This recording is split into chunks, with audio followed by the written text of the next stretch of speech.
Hi, I'm Erdal Kayacan, an associate professor at the Department of Electrical and Computer Engineering at Aarhus University. Welcome to the Frontiers in AI and Robotics online meeting to see what's happening in the area of AI and robotics research and innovation at Aarhus University. I'm very pleased and honored to introduce our distinguished speakers who are the leaders within their research fields. Robotics and AI have been changing our world, the way we think and the way we work. Digitalization and Industry 4.0 have made highly flexible production lines possible that was not possible in the past. We believe that robots make production more accurate, more flexible, and more resilient.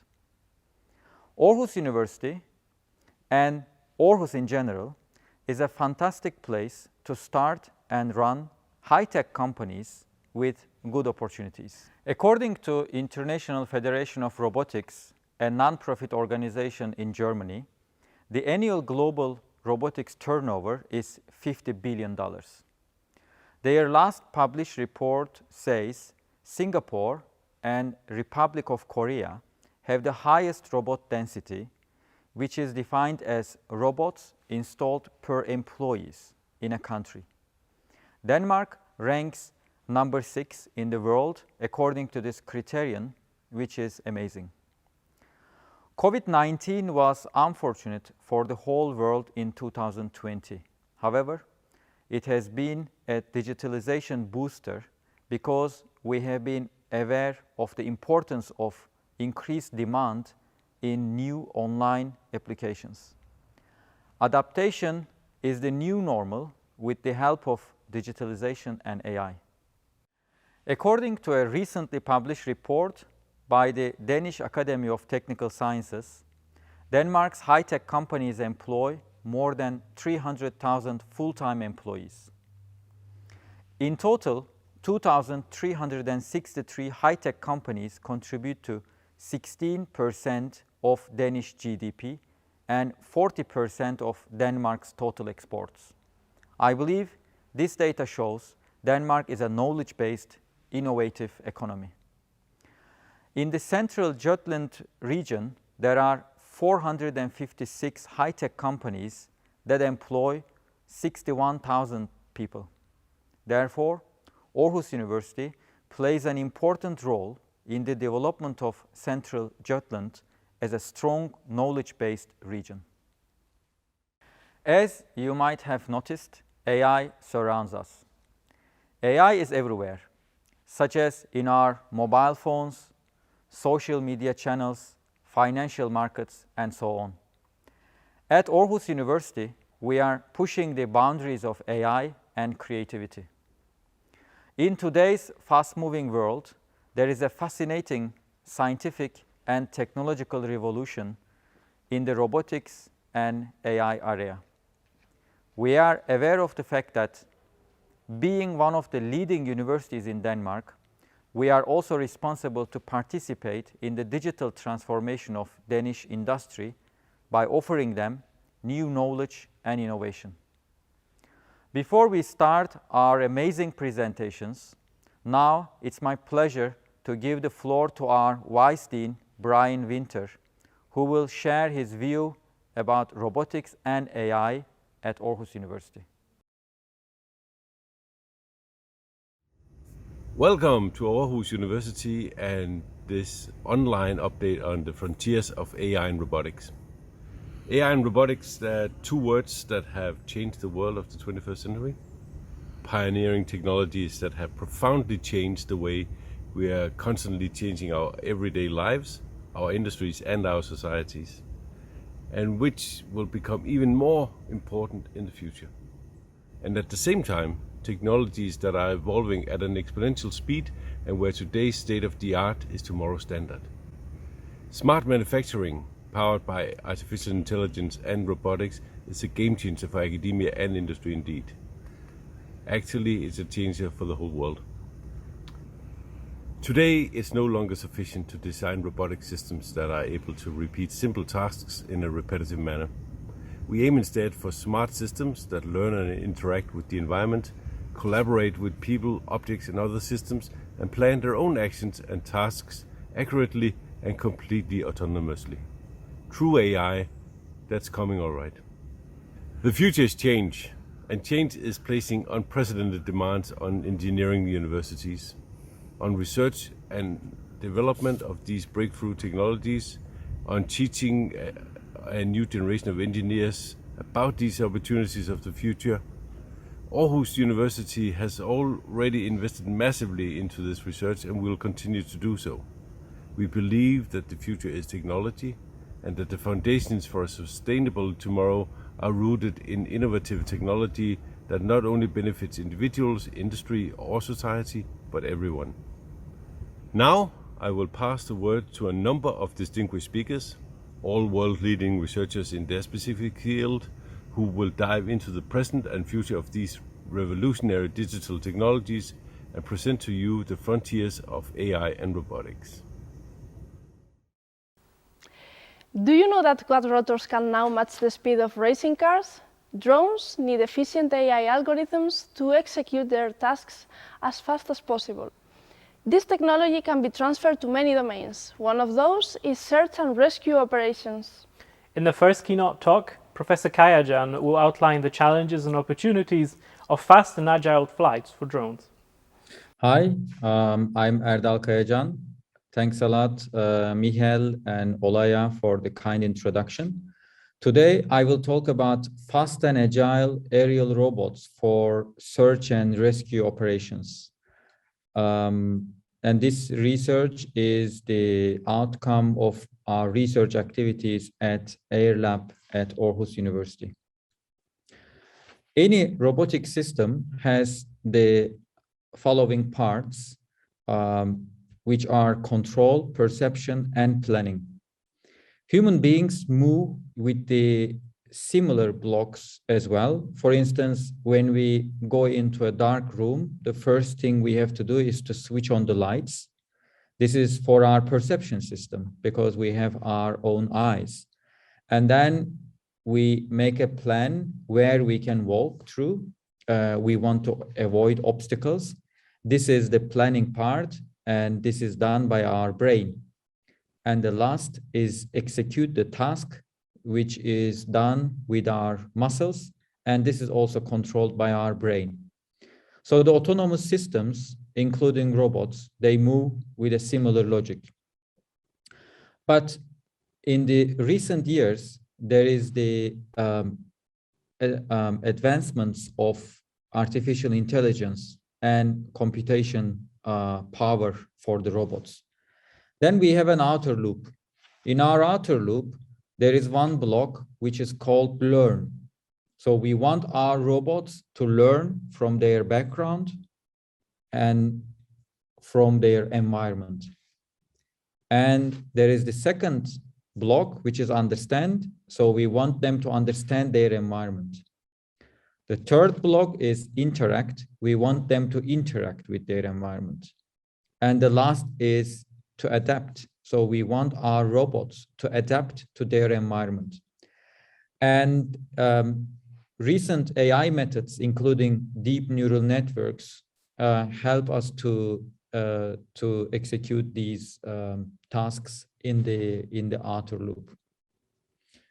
I want to talk about drone market first. So far, most of the funding was spent for military drone market, but it's changing.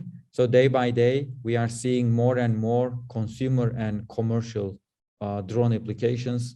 And in the near future, I believe we will see more consumer and commercial drones in the markets. What kind of onboard sensors do we have on our drones? First of all, we have the GPS, global positioning system, and we have IMU, we have laser, and we have camera. Some of them have some drawbacks. For instance, GPS, it's not reliable in urban environment. What we call is a shadow effect. When you have tall buildings, there is a shadow effect and the accuracy of GPS is going down. And in indoor environment, we don't have GPS at all. We have the IMU, but then it's a low accuracy and we have accumulated errors. So when we use IMU for positioning, to measure the position of the robot, it is subject to accumulated errors. We have 2D and 3D laser scanners, but they are heavy and they are expensive. So the rest of the sensors, I'm not mentioning them, but one important sensor is the camera.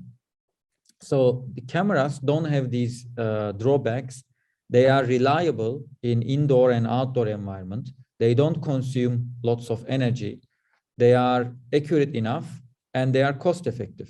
So all these positive properties of cameras make them really advantageous for our applications. So the trend in robotics is to use camera-only navigation systems. I want to talk about a very interesting research problem in robotics, which is autonomous drone racing. So the question in this problem is whether we can fly faster and safer than a human pilot. There are some serious problems in this research activity. For instance, we have lack of modeling.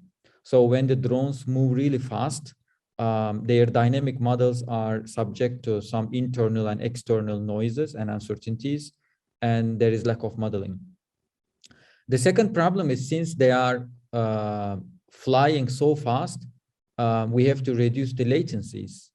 So we need fast sensors, we need fast algorithms, and also processors. And one interesting additional problem is the motion blur. So when the drone moves so fast, there is motion blur on the camera, and the features coming from the camera are disturbed. What is the ambition and motivation of our activities in autonomous drone racing? Is it just a game? Of course, it's not just a game. We assume that the technologies used in autonomous drone racing can help to significantly increase the airborne time and coverage of a mission. And these technologies can be used in underground mining operations, help people after an earthquake, or maybe even a nuclear power plant accident. In all these applications, the environment, the map of the environment is either inaccessible or corrupted. So the drone has to map its environment very fast, and then it has to plan very fast and execute very fast. So autonomous drone racing is going to give us this opportunity to develop these technologies. We have checked the literature that there are some different approaches for autonomous drone racing. There are some traditional computer vision methods, but when we change the background or the gate geometry, these methods tend to fail. There are some deep learning-based approaches, and they are really big size, and they have a couple of million parameters to tune. There are some hybrid methods. For instance, one paper considers to segment the 4 corners and then use a deep neural network to associate them to a gate, but they don't calculate the distance and orientation about the gate. There are some end-to-end planning methods where the input is the raw sensor input and the output is the robot action. When they work nice, yes, they are really nice methods, but when the method fails, it's really difficult to find where the error is. So also the actions of the robot is really hard to verify. We are considering a deep neural network-based approach for the perception problem. We are estimating the X and Y coordinate of the gate, distance to the gate, and orientation to the gate. Of course, distance and orientation are relative to the drone. One interesting approach from our group is the use of fisheye image. I want to explain why we want to use fisheye images, fisheye lens. This is because in real life, the obstacles are pretty close to each other. And when you use a standard lens, most of the time you don't really see the whole obstacle. For instance, for our gate. In our lab, we have placed the gates, which is closer to each other. And then when we use fisheye lens, we have a better field of view, and then we can see them. Here is the structure of our network, and our network is able to run on onboard computer with almost 60 Hertz inference rate. So this is the methodology. So I will show you a real world results. In the first lab, the drone executes the task, and then in the second lab, we are changing the location of the gate that we show. Our method is robust to background changes. Once we are successful, then we change the orientation of the gate. This orientation changes is pretty significant. It's almost 35 degrees. So we also change that we are able to replan our actions when the orientation of the gate is changed. So it's pretty robust.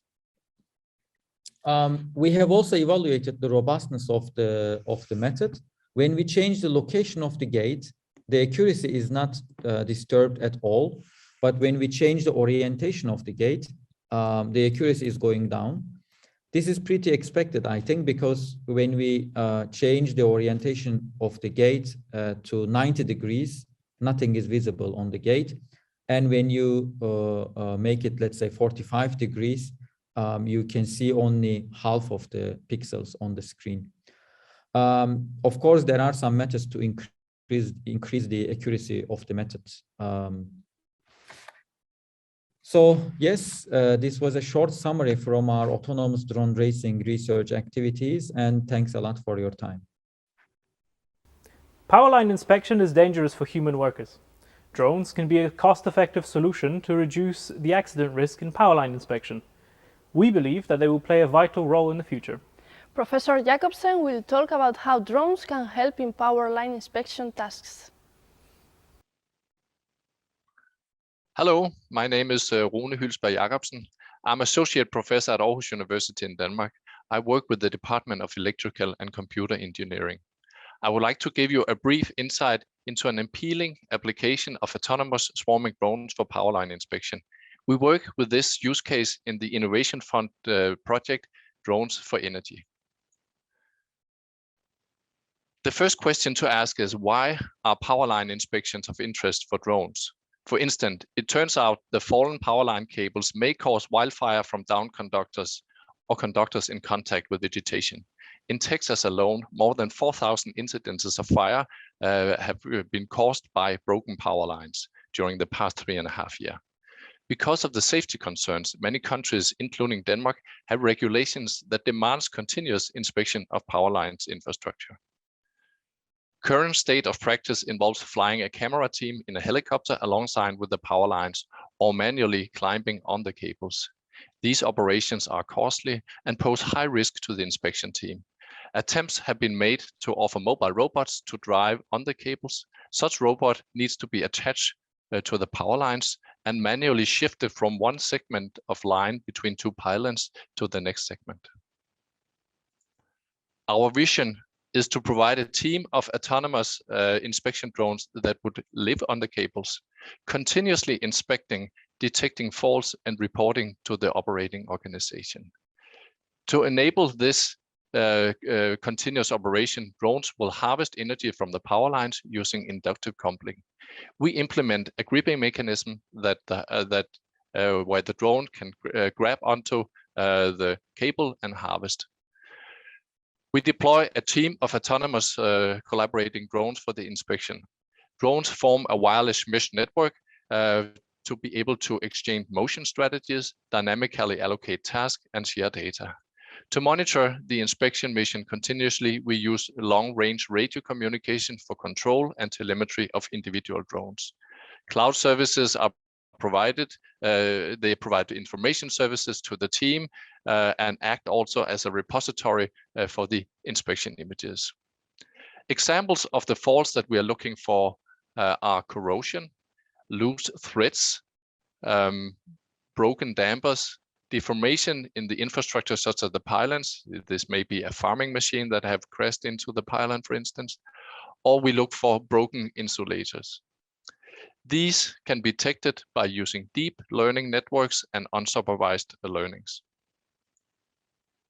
The Drones for Energy project is a highly interdisciplinary project. It involves drone hardware development, energy harvesting technology, wireless communication and networking, algorithms for autonomous operations and collaboration, machine learning for fault detection, and scalable cloud computing services. With this innovation, we can significantly decrease the cost of an inspection operation while providing also better safety for the operators involved. To give some examples, for instance, by flying in a formation, this could lead to an increased efficiency of the mission operation during the inspection time, and it will lead to a decrease of the inspection time. A formation flying would also mitigate the problem of the need of flying under the cable, which is not permitted today. For planning the path of motion for a pylon inspection, for instance, we take a 3D model to calculate the optimal inspection path for the drones. The 3D model is created from a point cloud and results after a number of computational steps in a triangular mesh structure from which the optimal viewpoints can be calculated, taking into account the camera and the safety constraints. The Drones for Energy project is carried out by a strong consortium of partners, including 2 Danish universities, a German research institute, and 3 Danish SMEs. Thank you for listening. We want our robots to see and understand what they are seeing, just like us. Thanks to computer vision, our robots can now perceive the world. Deep learning has pushed the limits of what we thought was possible in the domain of computer vision. Professor Iosifidis is an expert in the field and will introduce the power of deep learning to us in the next talk. Hello, my name is Alexandros Iosifidis, and I'm an associate professor leading the Machine Learning and Computational Intelligence group at the Department of Electrical and Computer Engineering at Aarhus University. Deep learning models commonly take the form of artificial neural networks, which can receive as input data and perform successive data transformations in order to identify patterns in the data that can be used to provide an output solving the problem at hand. In this figure, each of the cycles corresponds to a processing unit called neuron, which receives as input an input, processes it to detect a pattern, and forwards the identified patterns to all neurons of the next layer, which are connected to it. By optimizing all these hierarchical data transformations jointly, deep learning models can achieve impressive performance in a wide range of applications. Many types of artificial neural networks formed by different types of neurons have been designed in order to handle different types of data, like convolutional neural networks shown here. This neural network can receive as input an image and transform it to multiple images in a hierarchical process, each of which can be seen as a detector of a specific pattern or feature. Patterns detected in each image are subsequently combined for classifying the image in one of the pre-specified categories. When designing a deep learning model, there is a tendency to add more and more layers, leading to a very deep neural network architecture. Nowadays, due to recently proposed effective training methods and specialized hardware, using such very deep learning models is easy. When large and annotated datasets are available, training very deep learning models is usually sufficient to achieve high performance. However, the use of such very deep learning models leads to long training and inference time and high memory and power consumption. In robotic applications, setting restrictions with respect to hardware and real-time operation, the use of very deep learning models is not practical. This is due to the low memory and processing power of the adopted processors and the increased need for autonomy for a long period. Moreover, robots need to process a large amount of data, make decisions, and react within their environment in real time. One of the differences between computer vision and robot vision solutions is that the latter need to process the incoming visual stream in an online manner and lead to actions in real time. Three approaches have been used for online visual analysis. The use of a sliding window of video frames allows exploiting information from the short-term time window preceding the present, but it leads to high computations. This issue is addressed by using deep learning models which can update their state over time. Such deep learning models are commonly formed by a type of recurrent neural networks and can lead to real-time operation, but they cannot reach the performance levels achieved by 3D CNNs, which consider the time as a third dimension and process multiple video frames jointly. 3D CNNs, when used for online visual analysis, need to adopt the sliding window approach, leading to a high computational cost. To achieve real-time in online data analysis problems, one can try to design efficient deep learning models. These models can be designed by a human expert or by following a data-driven optimization process. One can also automatically select a subset of the most informative video frames to process or to perform Fourier calculations on each video frame, depending on time constraints. We have proposed methodologies that follow each of these directions in achieving real-time operation based on deep learning models for visual data classification. Our first methodology redefines the operation of 3D convolution. A standard 3D convolutional neural network receives as input a window formed by multiple video frames. When it is applied in online visual analysis, multiple overlapping windows of video frames are processed and an output is given for each window. A continual 3D convolutional neural network receives as input a continual video stream and computes an output for each video frame. This means that each video frame is computed once, which speeds up the processing considerably. The gains achieved by using our continual 3D CNNs reach a reduction in the number of computations of one order of magnitude, leading to a speed up of up to 6.7 times when using GPU or 9.2 times when using CPU compared to standard 3D CNNs. A problem of particular interest is that of spatiotemporal graph classification. This is due to that several tasks can be modeled by using graph structures. For example, by applying a human body skeleton detection method and calculating the human body poses, the action recognition task can be modeled as the classification of human body poses evolving over time. A type of deep learning models that is suitable for handling spatiotemporal graph data is the spatiotemporal graph convolutional neural network. At each of its layers, this neural network performs a spatial convolution to detect patterns in the human body poses and a temporal convolution for detecting patterns in the movement of the joints of the human body over time. In order to achieve high performance, these networks need to be formed by a high number of layers and to receive as input a high number of human body poses. This leads to slow operation.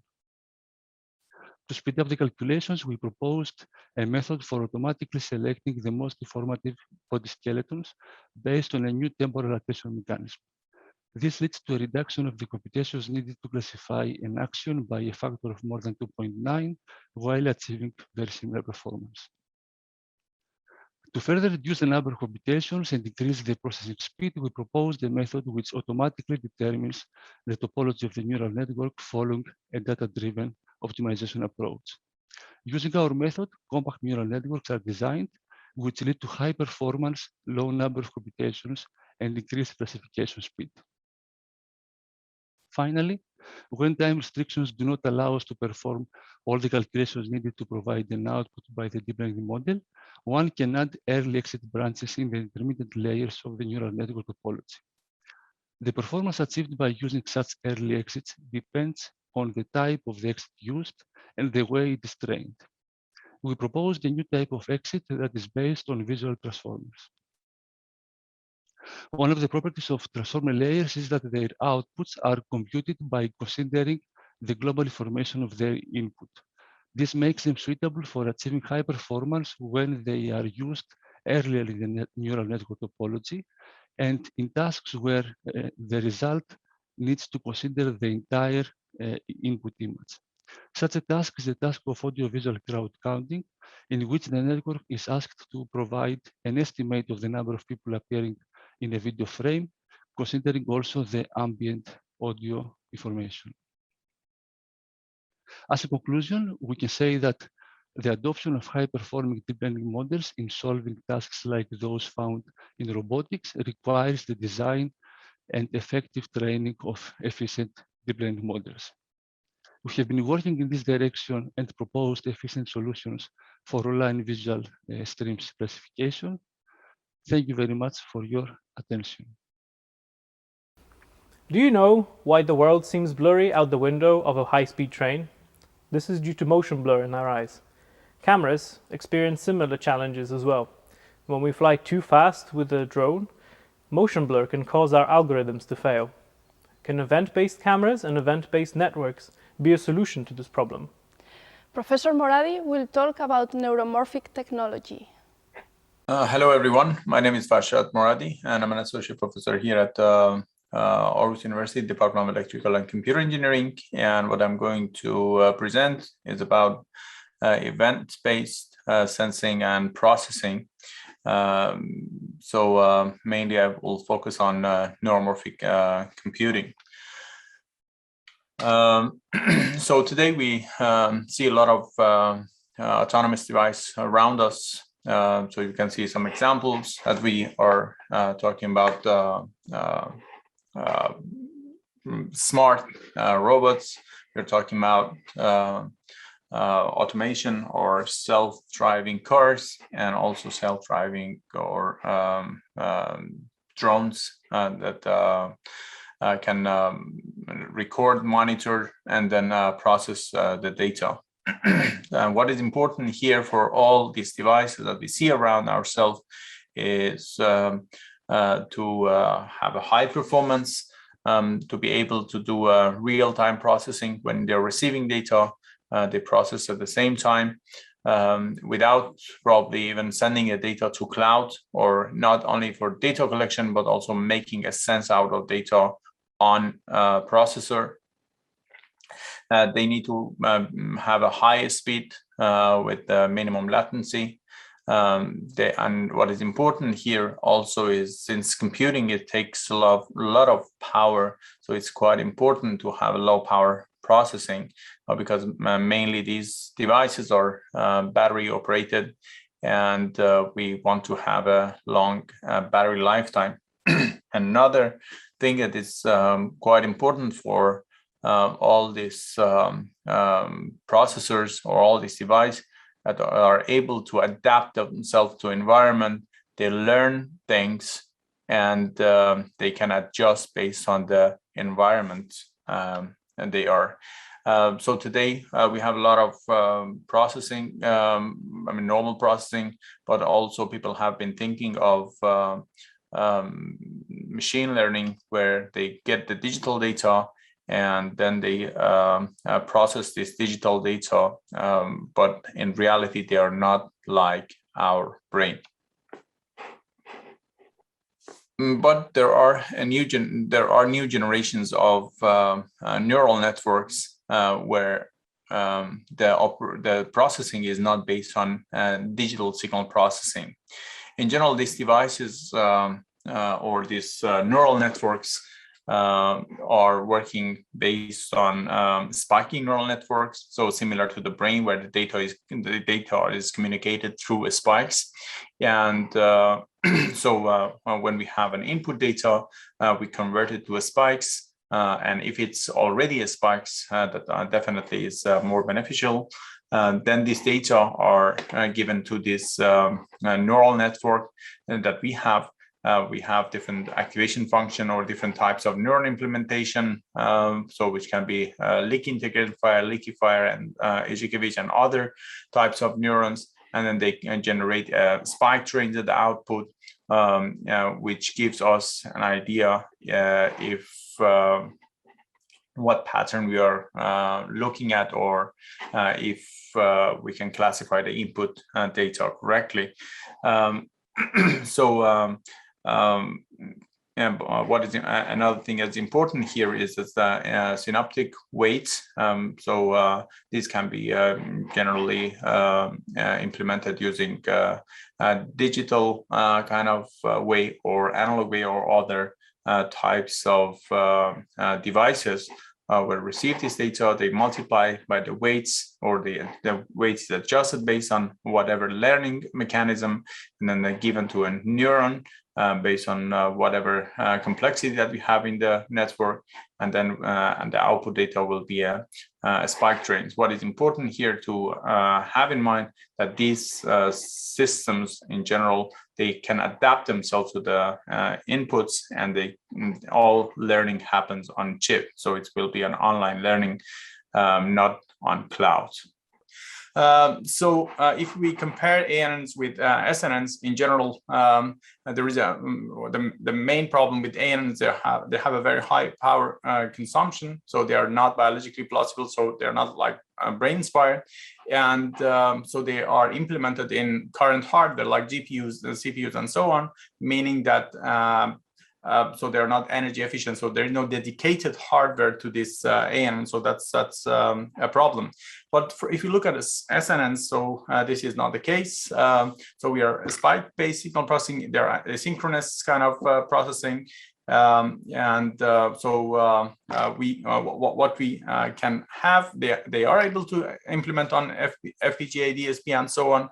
But what is important here is that we have less amount of data. That time information is also there, and we can process the data and generate the output, which is a spike train, and make a sense or classify this spike train. So this is just an example event-based camera. So the way they work, they don't work based on the frame. Instead,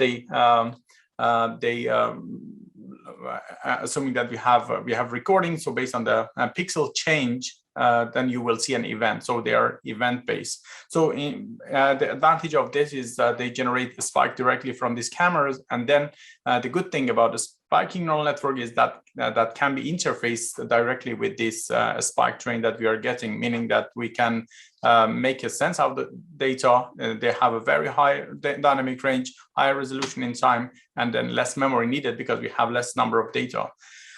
And obviously, since we have less amount of data, so there will be lower power consumption and so on and so forth. So that's why it's good for some application that we need to be agile and fast. So, but we are looking at other perspective of this, where we like to interface these types of spiking neural network that we are developing with sensors like body sensors, for example. It can be brain, it can be body, and so on, where time is playing a role. The change of the data, for example, if you have some epilepsy, so the quality of the data, how the data change, and so on and so forth will change. So we want to generate events and then give it to this spiking neural network. So this is one example of one of the work we have done. So this is a brain slice. So we have recorded data here, and then we have given it to a kind of a multi kind of spike generation system, and then give it to a spiking neural network for detecting the seizure. This can be applied to many other applications like IoT and whatever sensor.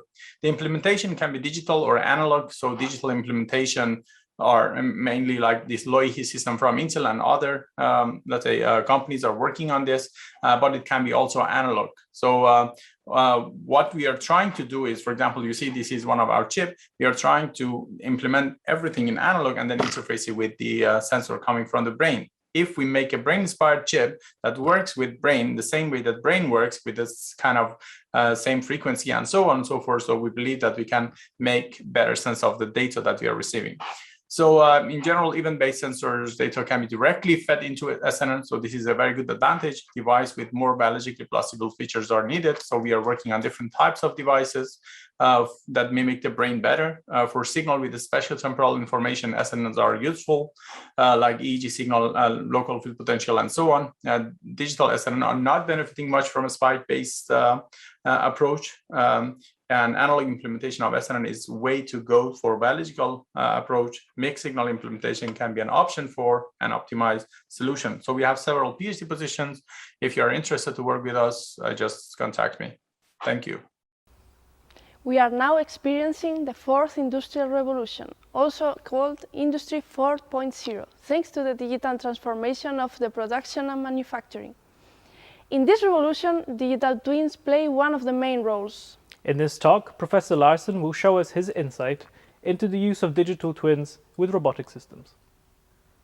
So my name is Peter Gorm Larsen. I'm a professor at Aarhus University, and I'm leading a center for digital twins, among other things. And today I have 5 minutes to talk about how we are using digital twins for robotic systems. I will limit myself to purely universal robots, robotic arms, rather than agricultural robots, which we're also working with.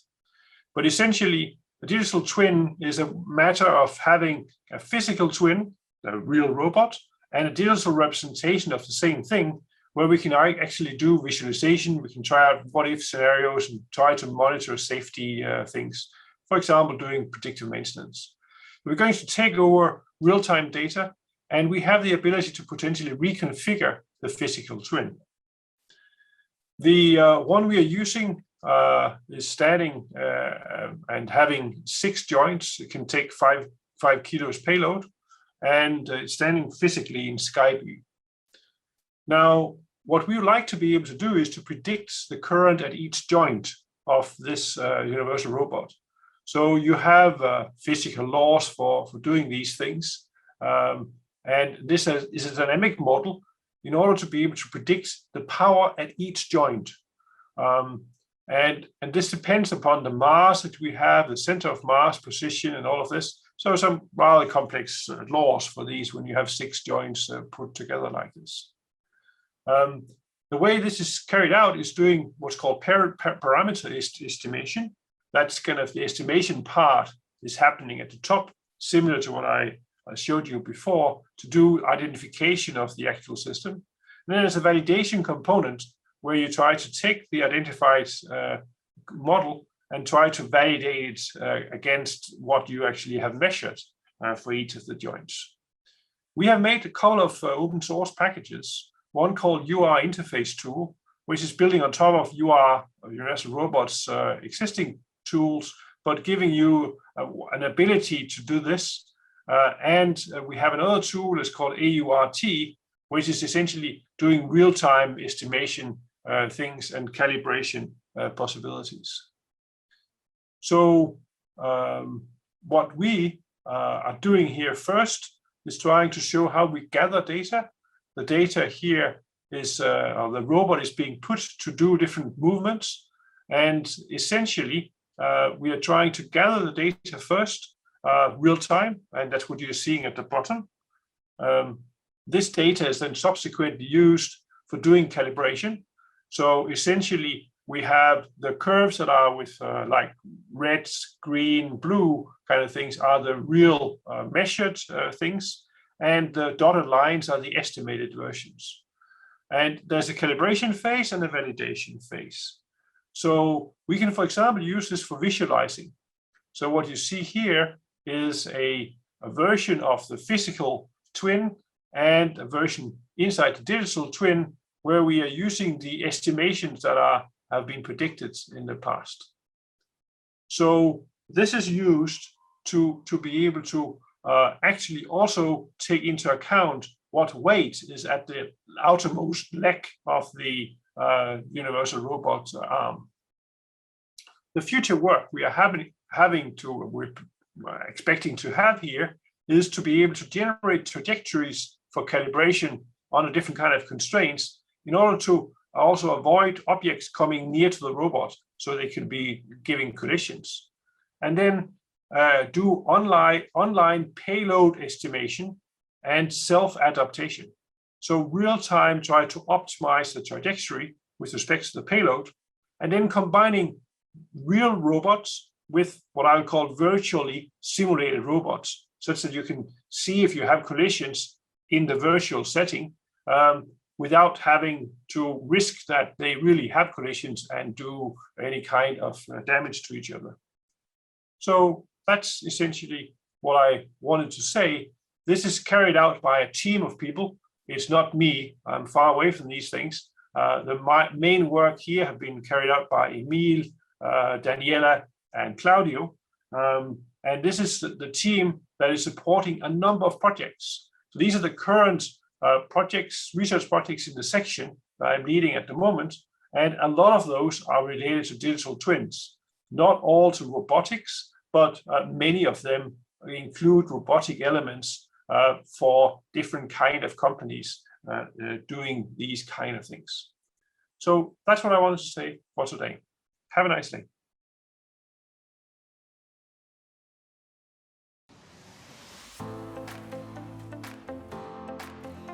In today's world, it's not sufficient to design autonomous systems that are able to repeat the given tasks in repetitive manner. We must be ready to push the boundaries by leveraging the current state-of-the-art autonomy level towards smarter systems which will learn and interact with their environment, collaborate with people and other systems, plan their future actions, and execute the given task accurately. Deep Tech Hub has a fascinating motion capture system with 15 by 15 by 5 meters of flight arena equipped with 12 Vicon V8 tracking cameras capable of tracking multiple flying objects in 6 degrees of freedom with a range of millimeters of accuracy. My research is about graph structure data analysis for computer vision applications like human action recognition. We do research on skeleton-based human action recognition by modeling a sequence of body poses in an action video as an evolving graph. Proposing such efficient perception methods like efficient human action recognition is of great importance in robotics for human behavior characterization, human-computer interaction, and many other real-time applications with limited computational resources like embedded GPUs and just CPUs. In our research, we make digital twins of robotic systems. In our research, we have developed Aarhus University Robotics Toolbox. And this toolbox allows users with little to no experience with robots and digital twins to achieve very high-fidelity mathematical models of robots. What we hope to be able to achieve with this research is very high-fidelity digital twins of robotic systems, so we can do, for instance, payload estimation, safety monitoring, and predictive maintenance. One of our research areas here at ALAB is safe vessel navigation through congested harbor and waterways. We're utilizing autonomous drones and state-of-the-art AI to tell the captain the distance between his vessel and all the surrounding solid objects. This will enable the captain to have a safely trip from A to his destination. So the prospects of this research is that maybe in the future we can use this technology to enable autonomous ship floating around in harbors and having no captains at all.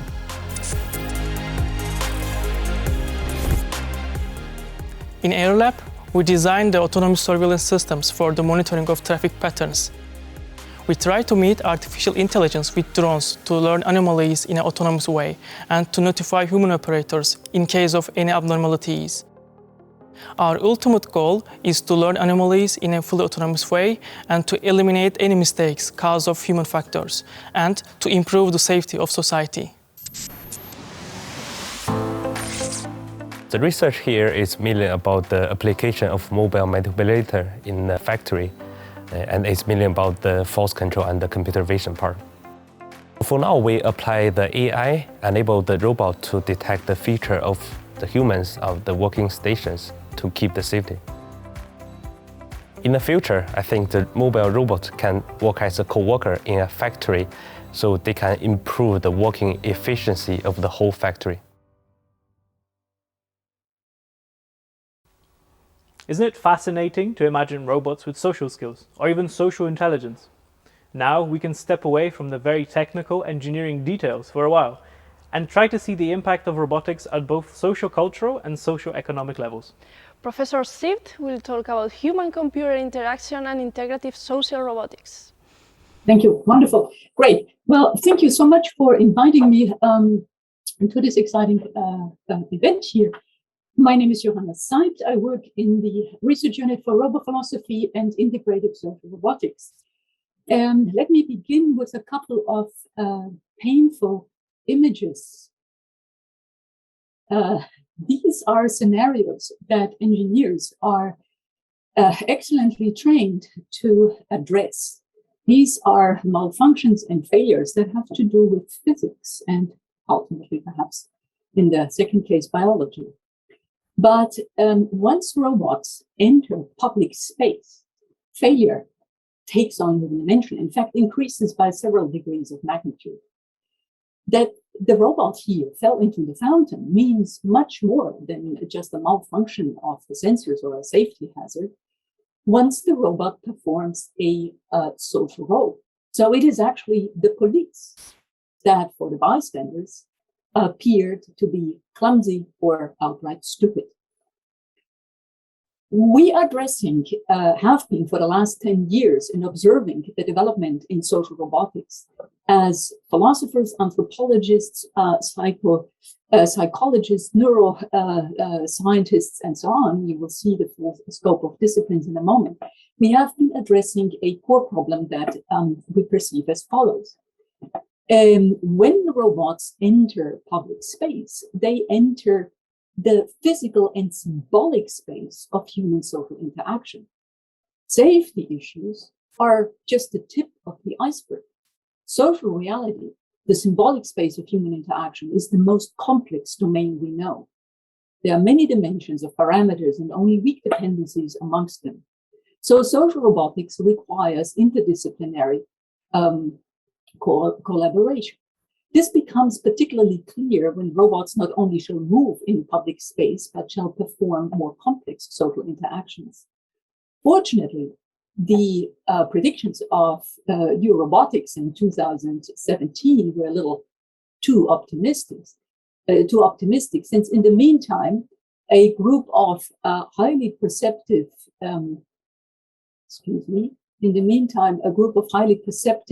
and responsible robotics researchers launched the so-called IEEE Global Initiative on Ethics of Autonomous and Intelligent Systems.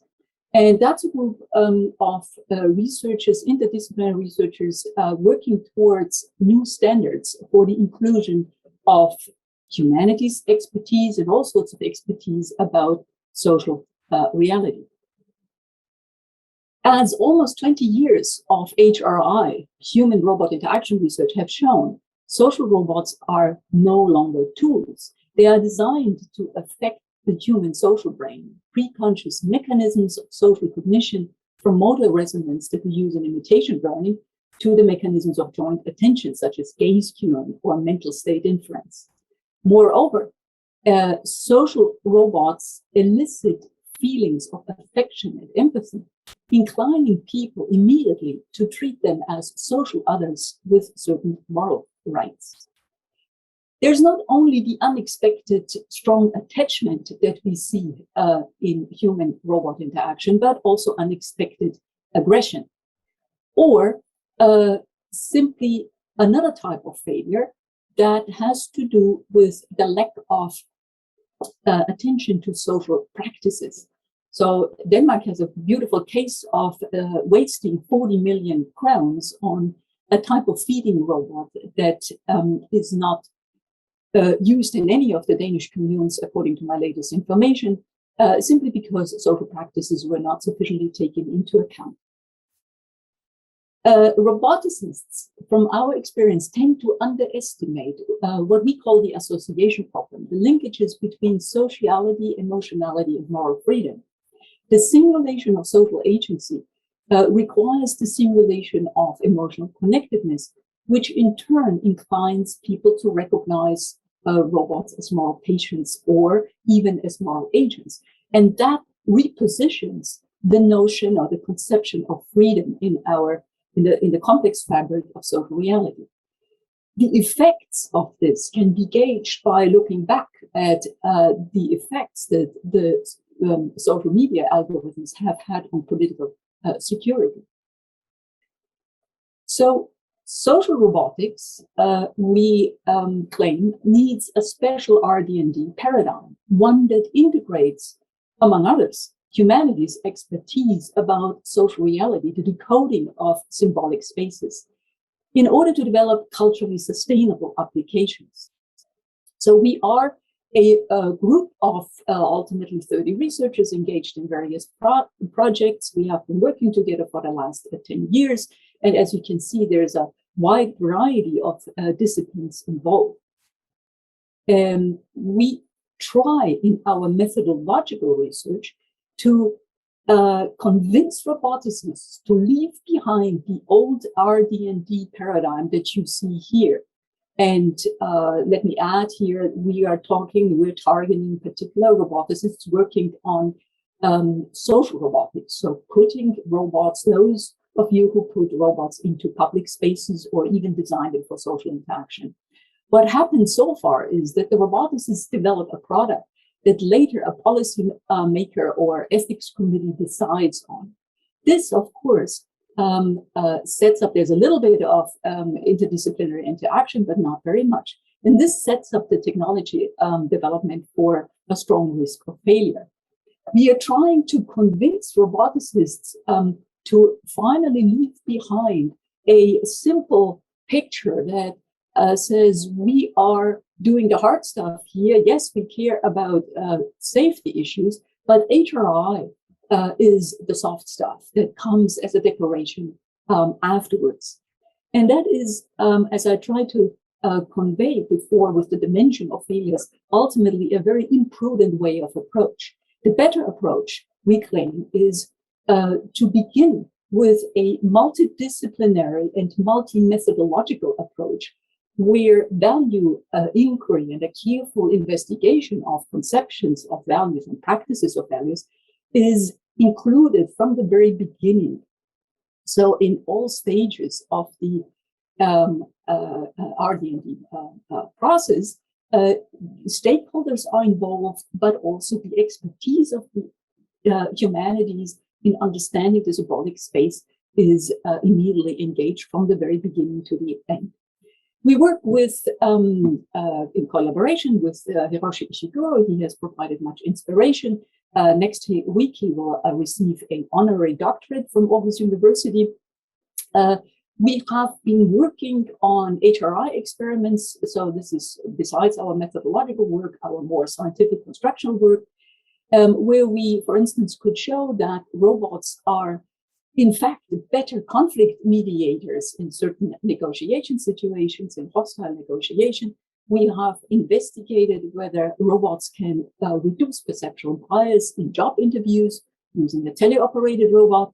And right now we are investigating the cognitive benefits of using various robotic platforms in interactive learning. So we have in general two aims. On the one hand, the methodological aim that I have put in the focus right now. We're trying to communicate and invite people and convince people to explore with us that paradigm of integrated social robotics. Some international groups have already started to try that out. Our second aim is then to develop not only culturally sustainable applications, but even applications where we can show that in certain cases, robots can do something that humans cannot do.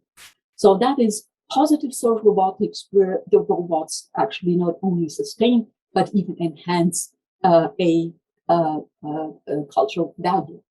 In conclusion, sociable technologies carry special risks, and roboticists often underestimate these new risks. They underestimate what kind of responsibilities they carry. roboticists are not trained to discharge these new responsibilities. We need to collaborate in order to build together, bet the best methods together, put the best methods together and build together applications that are culturally sustainable, that have a lower rate of failure, failure due to the neglect of the symbolic spaces, the social cultural context, failure due to the fact that ethics committees later on might find some reason to reject the application.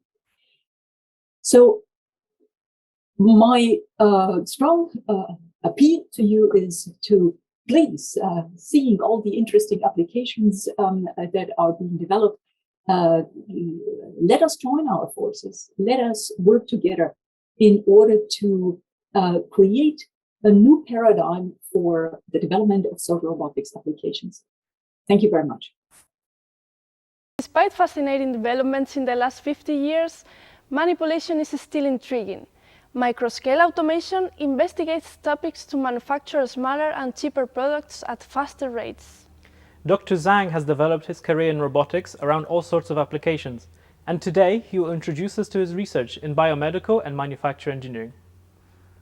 So my name is Shuping Zhang. I'm working with the Department of Mechanical and Production Engineering, Aarhus University, as an associate professor in robotics.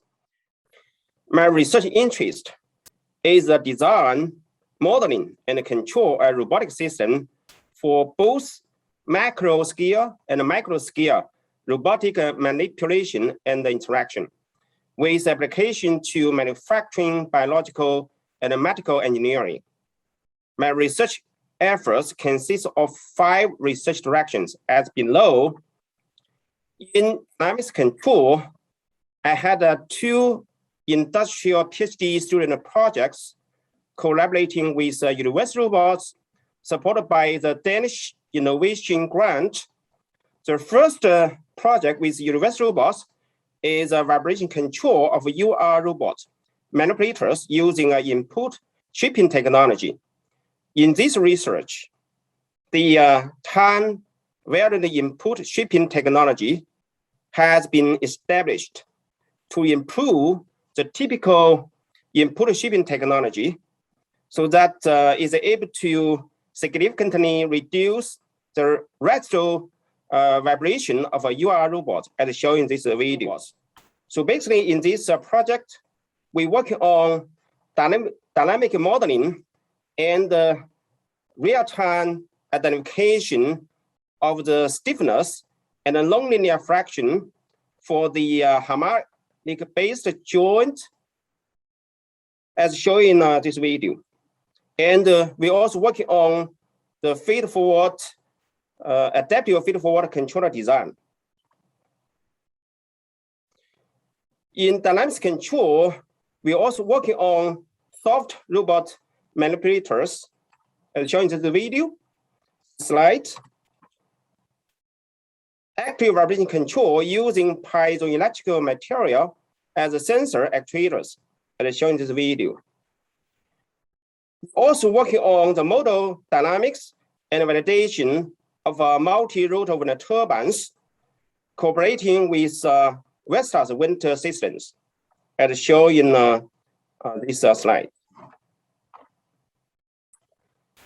My second research direction is a robotic in-pipe inspection.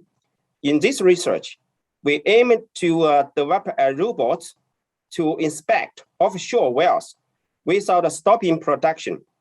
The robot is waterproof and is able to convert the flow string energy to actuation energy so that robots can move against the flow string, as shown in this slide.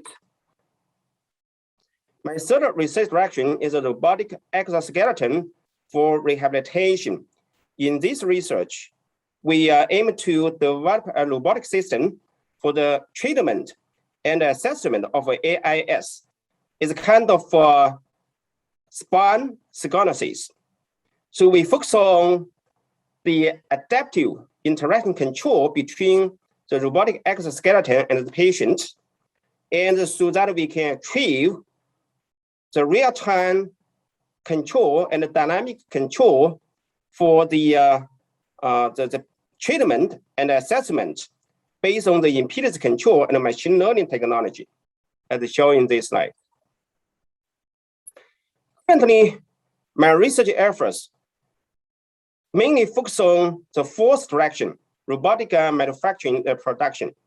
In this direction, we aim to integrate human-robot collaboration into manufacturing and production activities of Danish SMEs, so that robots and human workers, they can work together, share the space to improve the productivity and the production quality by developing advanced technologies in computer vision, collaborative robots, moved by robot manipulators, adaptive grippers and tools, machine learning, and the twin, so on and so forth. One of the projects that we are working on is to collaborate with one SME in Denmark. The idea is trying to use the mobile robot manipulator to automate the process of the production in this company. My last research direction is a robotic single cell handling. The idea for this research is to develop robotic micro manipulation technology for biological cell manipulations, such as pick and place, positioning, rotating, sorting, patterning, and injection, with application to drug discovery, cloning, and ICSI, so on and so forth. And with that, thank you very much for your attention. How do you design and build a robot that you can't even see? Could you imagine nanorobots flowing through your body, used as intelligent drug delivery systems?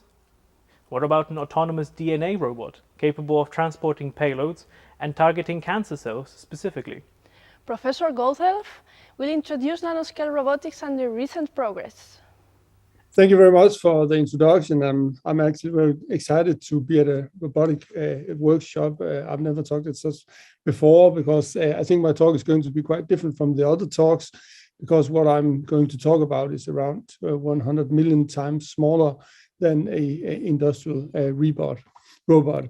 So I'm a professor at iNano, and I have a background in chemistry, and we work with DNA. And DNA is a very fascinating molecule as an information carrier. It contains a 4-bit code. So we have these molecules that had to fit together. And if you have a strand containing these bases where T has to fit with C and A with T, and you have 15 of these bases, you can make 1 billion different sequences. So you can store a lot of information in DNA. Also, if you look at DNA as a material, it's an interesting nanomaterial that is both on the molecular scale. If you look at the width of this, it's around 2 nanometers, but it can actually be very long. In each of our cells, we have around 2 meters of DNA. So that's quite a lot. Also, we are able to synthesize DNA. This is actually a synthesizing robot from my laboratory, where you can just code in the sequence on a computer, and then the instrument will make the desired oligonucleotide for you, or DNA strand for you. And in this way, we can encode DNA sequences. Here it's just a graphic example. They're normally not cyclic, but with domains, with the colors here indicated with the colors that are complementary, that means that they fit together and can pair up. And then you can program different DNA molecules to assemble, here shown by House, but to a lot of different structures. And in particular, since here is just a short movie of how we imagine that this goes on. The gray DNA strand coming down from the top is a very long viral DNA strand of 7,000 bases, while the short color strands are the synthetic DNA strands that are designed to match the sequence of the long DNA sequence here. And then it organizes helices in parallel, and they are kept together by these crossovers between the helices. And you can encode the sequences to assemble into very huge structures. This was kind of a breakthrough in the field from 2006, where a researcher from Caltech made a method where you could design structures like the smiley and the star here and other structures. And below here in the second row, you see actual images of these structures that are self-assembled. They assemble within a few minutes, and they contain 500,000 atoms, where you know more or less precisely where each atom in these structures are. So DNA is also very dynamic. If you have a normal DNA duplex, it actually moves and opens and closes. And if you have two strands and a competing strand, then if it has a small toehold here, it can actually outcompete this binding and form a new duplex, as showed in this primitive video here, where you can outcompete. And this allows you to make changes of sequences in the structures you build. And a few years ago, we made this DNA box out of this technique called DNA origami. This lid here is kept closed by these two DNA sequences. And if you add two keys, this will make this strand displacement, and in this way, open the box. Here's another design we made also some years ago, where, let me just see, there's something in there. Good. Where we can have 11 different states in such a molecule. We have 3 DNA strands here, and the two of them, the red and the blue, move relative to each other. And there are, as mentioned, 11 different stages. And you can control exactly each of these stages in this type of actuator by inserting lock strands, and they'll come flying in a moment here. So you can lock it in any position and take them out again and lock it in another position. And a lot of more advanced actuating devices have been made using DNA. Here's a structure we are working on at the moment. It's not published yet, but this is what is called a Bowden cable, like the cable you have in a handbrake on a bike, where you have a hosing and you have a wire. And we can control by manipulating these strands on each side to either pull this cable to one side or to the other side. On the right hand here, there's an example from one of my colleagues in Munich, where they make this robotic arm on a DNA origami platform, where they can control by DNA strands, holding this in a given position where this is located, but they can also control this robotic arm from an external electrical field, so they can decide externally where this is positioned.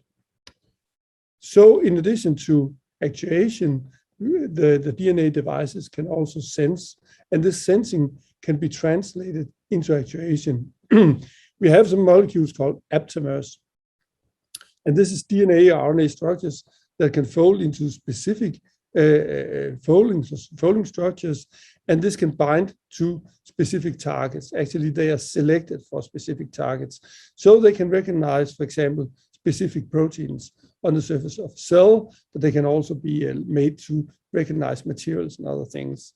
And if we look at this structure here, that's is kind of a three-dimensional DNA structure of these 6 helices that is parted in 2, the blue part and the yellow part. There's a hinge over here, and it's held together by these 2 DNA strands. But if the target is present, the blue strands fold upon the target, and in this way you translate the recognition of this target into actuation, and you can actually see this movement here on these 10 images at the bottom. So in addition to actuation and sensing, you can also do computing with DNA. Actually, there's a whole research field called DNA computing. And in these strand displacement reactions I showed you, you can actually combine these into complex networks of strand displacement reactions. I'll not go in detail here, that would take too long, but you can, with DNA strand displacement reactions, make simple logic operations like different gates, yes gates or AND gates or OR gates, and no gates, not gates, and so forth. And you can combine them into make simple algorithms with DNA. In another way, and this is one thing that biomolecules are really good at, that is testing many different opportunities. So here we have made a system that's an associative array where you have two different inputs, and they then select for a solution from a pool of different solutions. This result can then be translated into something that can give an output that recognize specific areas that provides a digit. And this way we can select results for simple multiplication reactions. Here at the end of this short talk, I'll just give examples on two different devices that are kind of primitive robots. And this first example is a cargo sorting kind of robot. Here again, the gray structure here is an origami structure. And then you can see there are lots of single-stranded DNA pointed out from this. And one thing I have not mentioned is that you can make system where you have random walks from sequence to sequence. And in this system, you have designed it where you have cargoes that are randomly distributed out on this platform. Then we have the robots that do random walks, and by a simple logic scheme here of operations, it can the logic well, the random walk, if it bumps into a cargo, it will pick up the cargo and then continue the random walk. And if it has one of these one cargos, it will drop off the cargo in this part, whereas it has a two cargo, it will drop it up in this part, and in this way it can sort these cargos. The other example and the final example is a little bit older, but it's very good at illustrating what this is actually capable of. And here, researchers at Harvard has designed a robot that can recognize and kill a cancer cell. So it's physically constructed of this DNA origami structure, this barrel type structure, then again can open, and here we see the two halves of the barrel. Inside this barrel, we have a protein, an antibody, a drug, and this has the ability to recognize what is called a death receptor on cells. So if this interacts with cells, it kills the cells. In the closed form, this cannot interact with the cells simply because the barrel is a physical barrier.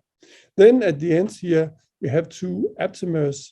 These were these sensing molecules.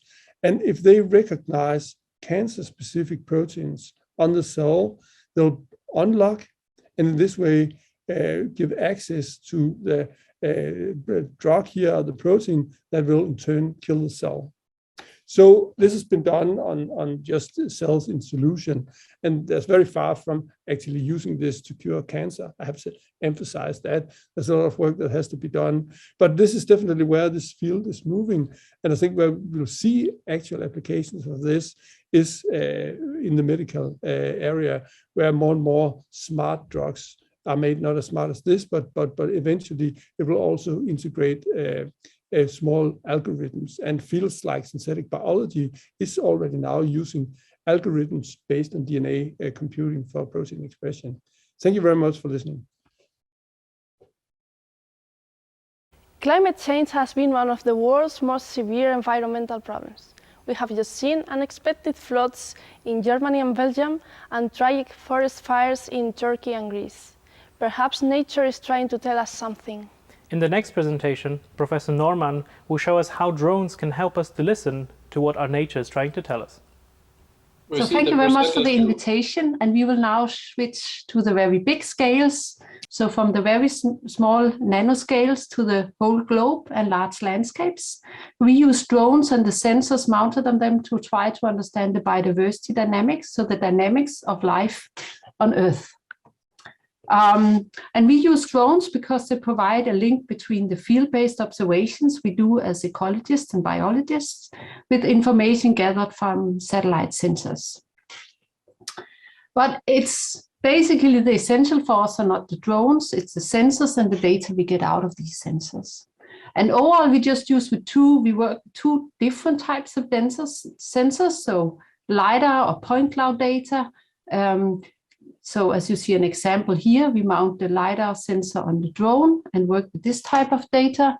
And the other type of data we work with is basically just the reflectance from Earth and in the electromagnetic spectrum.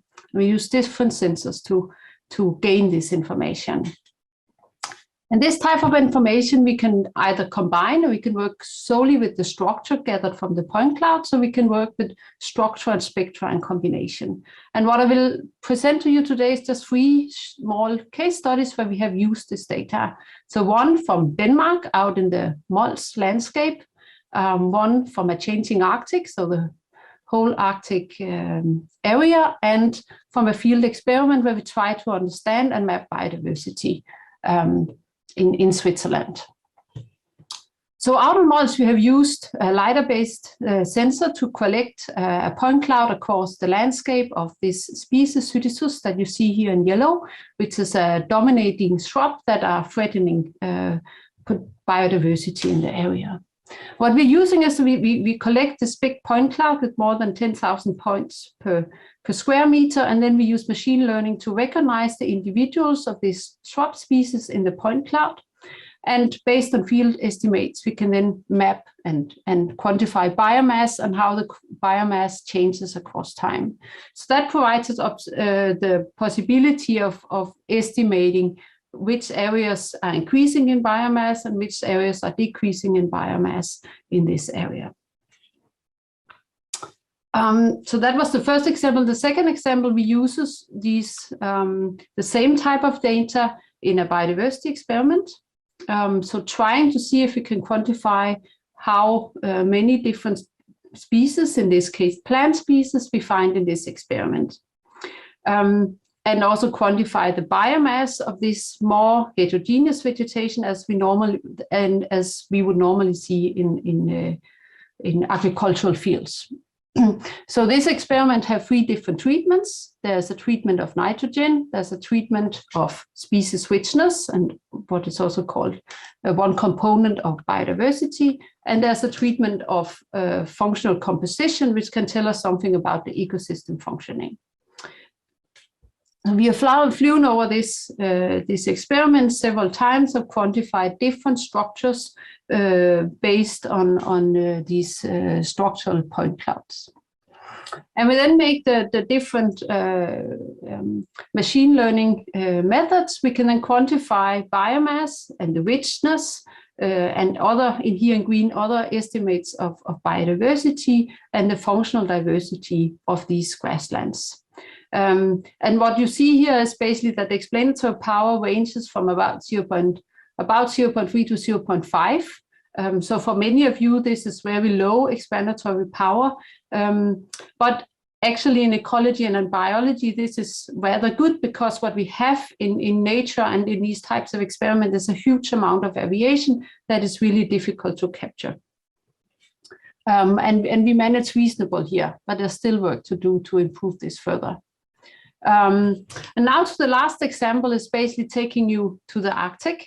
The Arctic is changing rapidly, as you all know. And what you see here is basically at the top here, it's Greenland, just to orientate yourself. And then the greening of the Arctic is an increased response and change in the NDVI over the last few decades. But on the one hand, the Arctic is changing fast and there is incredibly greening in some areas. We also have a browning and decrease in vegetation productivity in other areas. And we want to try to understand what is causing these differences so that we can better understand the future. And we are here using drones and spectral information captured with multispectral sensors across the Arctic to try to understand the underlying causes of these dynamics. So here what you see is just areas across the Arctic where we have this type of data from.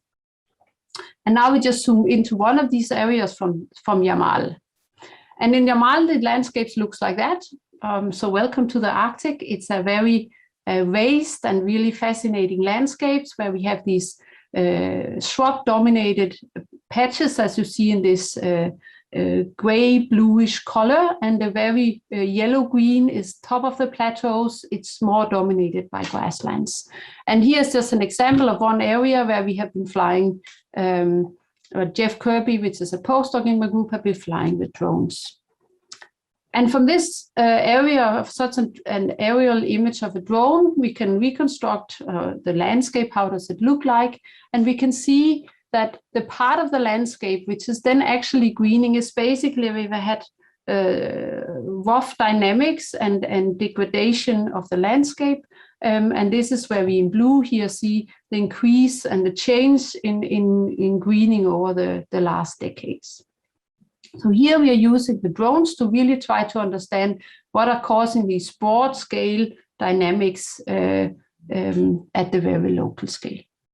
So with that, actually just thank you for listening and thank you to my research groups which have helped collecting all these types of data across the Arctic and the European landscapes. Thank you.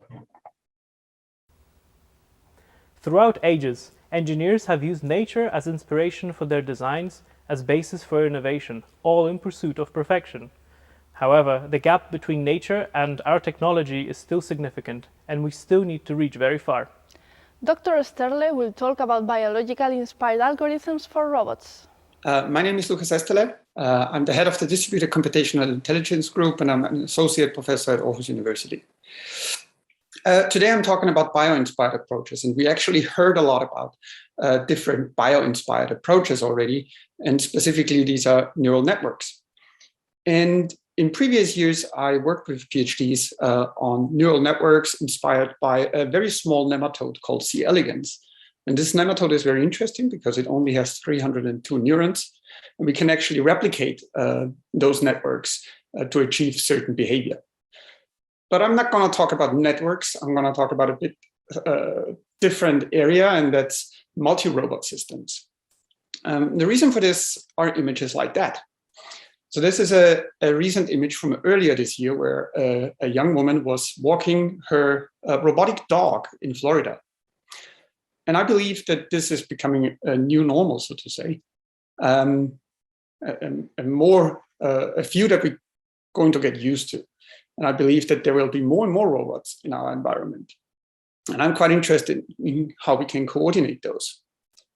We've seen such interactions already, and we've heard about those actually today even, when we heard about multi-drone situations or multi-drone arrangements.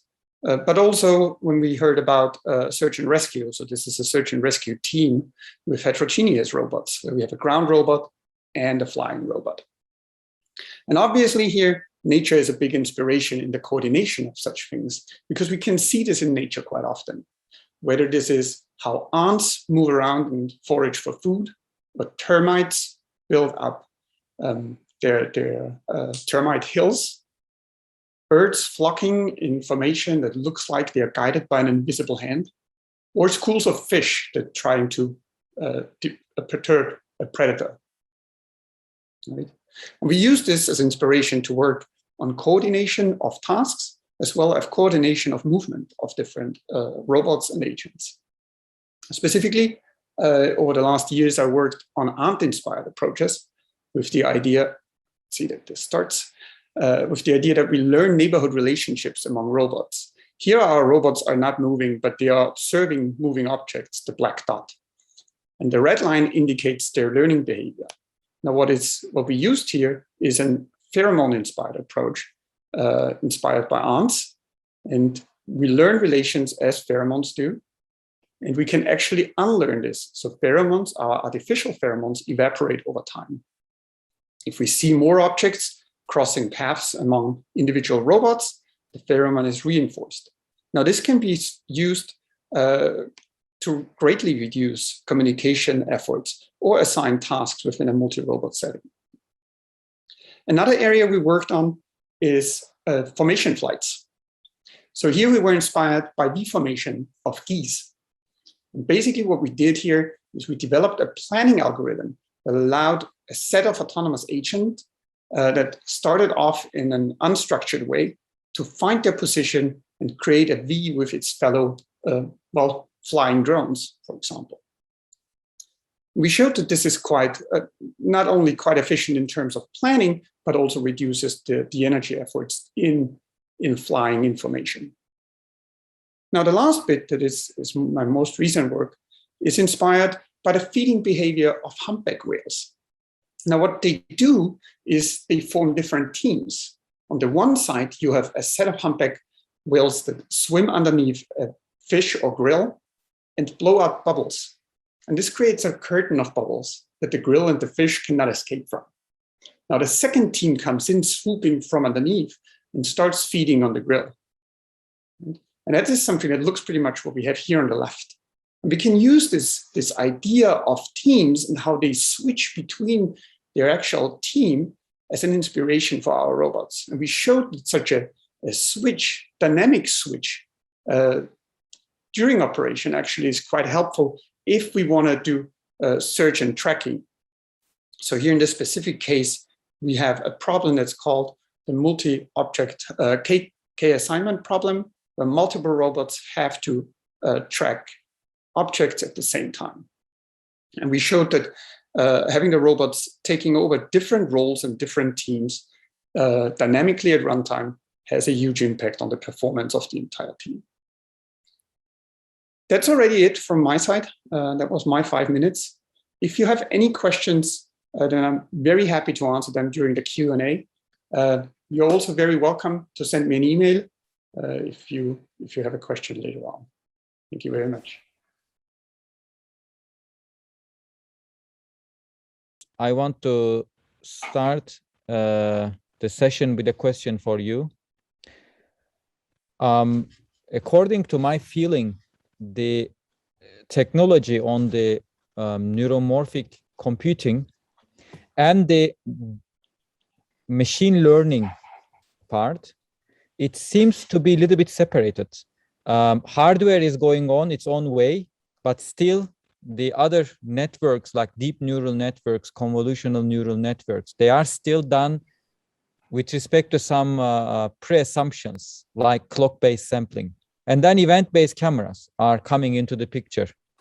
So when do you think we can see this whole applications starting from hardware till network design in one application? Is it going to happen in a few years' time, 5 to 10 years of time, or what? Yeah, thanks for the question. So I think the main reason is that all these deep learning algorithms and so on, they are way ahead of us. Let's say the people who are working on neuromorphic computing in terms of advanced algorithm and so on and so forth. So probably if you want something, if you want to start something from scratch, so probably it should go hand in hand. So that's what I see in SNNs, for example. So the algorithms are still not mature. So there are people are working on that because you cannot implement many of the kind of learning algorithm on this SNNs. So that's why people are talking to each other a lot within the community. The people who are working on SNN, people who are working with from the soft side, from the hard side. So they are talking to each other. And so that's why I think this is going parallel more or less. But when you look at the deep learning, I mean, okay, the GPUs have been there and so on and so for a long time. And then people have started to work on this, develop the new algorithm, and it has gone far away. So that's why probably adapting new hardware to this deep neural network is not as easy as it's possible to adapt it to SNN. So, but at the end, I believe SNN will find a way, its footprint to have this from hardware to, let's say, architecture and soft advanced algorithms. But for deep learning, I believe we are not going to see it, and probably it will be a combined approach at the end of using this and this together. So we will have an SNN inside a chip or inside the processor, while we probably have a deep neural network for other applications. Okay, thank you, Farshad. Since there is no question from the audience, I have one question for Sine. Sine, you are working in extreme conditions. Did you see a huge difference on the battery life of your drones in Arctic region? Yeah, so we see quite a decrease in battery life, both sort of how many times we can use the batteries, but also the flight time. It helps a lot because we put them on the body to keep them at least at body temperature before we fly with them. That gives us 2 to 3 minutes additional. But yeah, we have less flight time overall. Yes, that's a bit unfortunate. Even in the city center, when we are doing the experiments in the winter time, we see a drop on the battery life. So I can't imagine how it goes when you have minus degrees in the Arctic area. So I can imagine it's pretty challenging. Indeed. Okay, is there any question from my speakers to other speakers or to me? Minus 60 sometime. Yeah, minus 60 is pretty challenging for a drone. Okay, I have maybe one last question for Rune. Rune, so I think your project has also a part of charging it using the electrical transmission lines, if I'm not wrong. Is it true? That's true. True, yes. So how is it possible? Because you have 380 kilowatts, kilovolt on your lines, and how do you protect your drone? Yeah, so obviously when you have such high voltage, when the drone approaches the power line, there will be a spark going from the power line to the drone. And in the first attempts to try this, the drone would crash. So the electronics would be disturbed, the communication would break, and it would be crash. But what is possible is to shield the electronics, and then with a soft, say, approach to the cable, we can bring the drone to the same voltage as the cable. It will go through a period with sparks coming, but with protecting, making, say, metallic cages around the electronics, we can actually protect against this. So it is possible, but of course, some engineering needs to be done to become successful. Okay, thank you, Rune. There is one question from Johanna. For those of you who put drones into public space, does it matter how people perceive this? I think this question is related to psychology, right? How people will feel about the drones. Okay. It's not for the public space, but I have an experience with social science people. One of the titles of my project proposal was Eye on the Sky, and then something. As an engineer, it looked really fancy to me. I really liked the title. And one of my friends said, oh my God, it's horrible. What do you mean by eye on the sky? It has given a very negative feeling.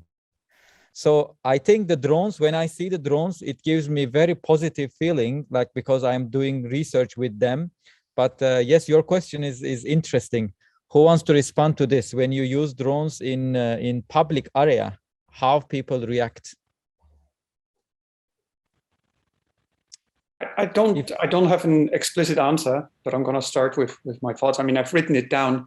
Johanna herself gave a couple of interesting examples about the hitchbot that was severely damaged, and I know that people often react not as well to robots in their surroundings. And I know that there's a lot of people that will actively interfere with the robots in a way that will harm them, or at least disturb their action patterns. And that's from bio-inspired. I mean, I'm interested in bio-inspired approaches. I know this can be a real problem when people actively trying to work against your robots and against what they're trying to achieve, even though it does not interfere with them in any way. So yeah, I believe, I haven't done it and I haven't seen it personally in action, but I do believe this is a huge problem to us in the future until they are fully accepted. Yes, Johanna, do you want to say something? Can I add something? Because the question was more, I mean, there's quite a bit of HRI research precisely on that. For instance, on the question, how do people perceive robots moving in a group? Different kinds of swarm movements, are they perceived as friendly, cooperative, and so on. Lots of research on that.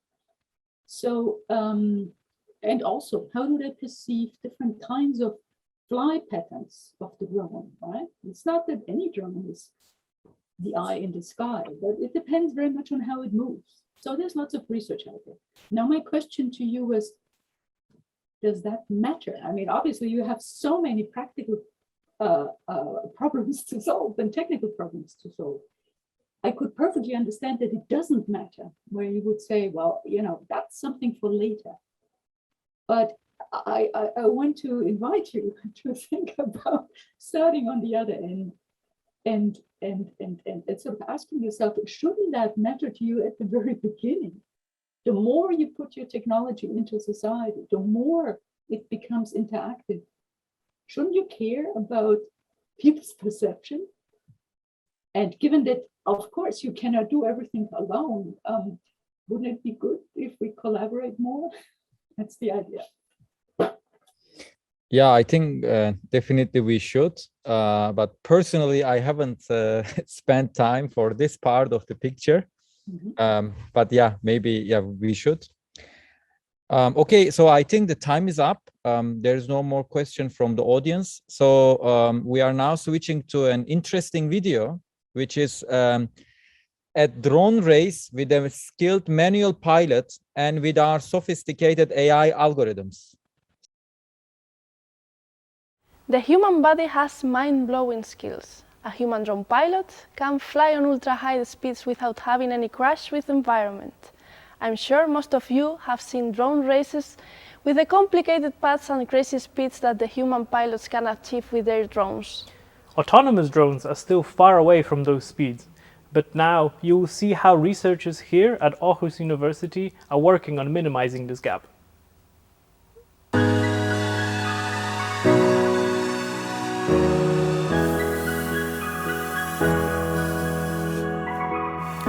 Since drones have limited battery life, they have to complete their tasks as quick as possible by flying as fast as possible. This requirement brings us to a challenging research problem: autonomous drone racing. Autonomous drone racing is one of the best benchmark problems in robotics that allows us to test the efficiency and efficacy of the AI-based algorithms. On the other hand, these sophisticated AI-based algorithms are not as good as human pilots yet in most of the real-time scenarios. This is because human body is amazing. The human body has millions of interconnected systems to perceive the environment, plan our actions, and execute them. In this video, we will try to show the performance comparison of a skilled human professional drone pilot from a Nordic-based research team, Apex Drone Racing, and a deep neural network-based drone navigation algorithm.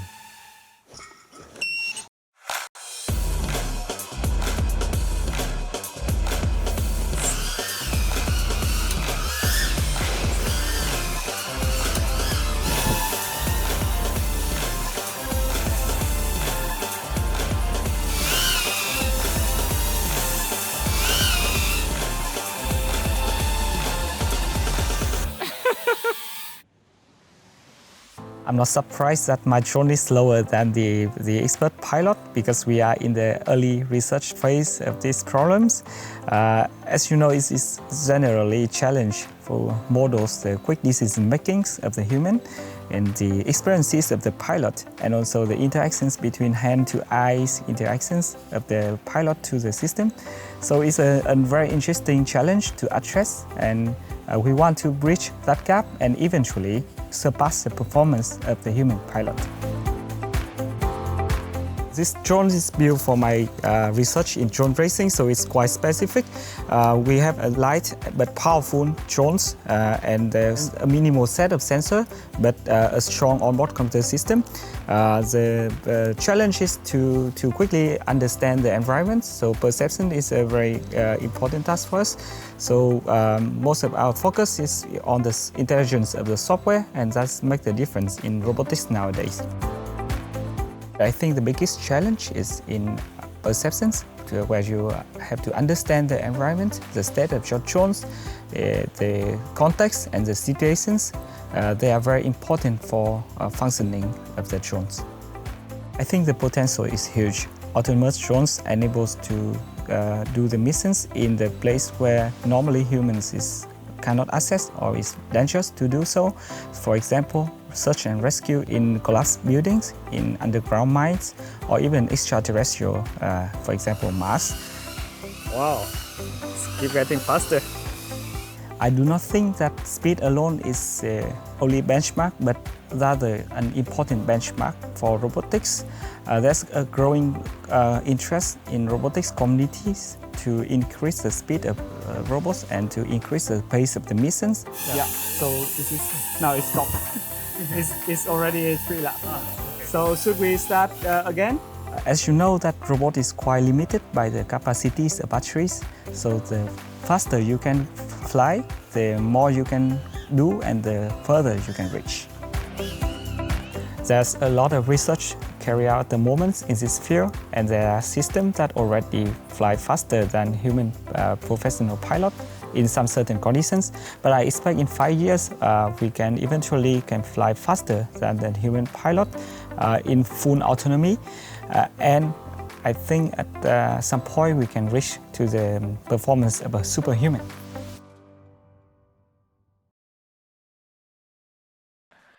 Thanks a lot for attending this online event today. I would like to thank all our speakers for the inspiring talks today, and thank you for people who have attended this online event. And we'd like to see you in the future with another events at Aarhus University. Tack för idag.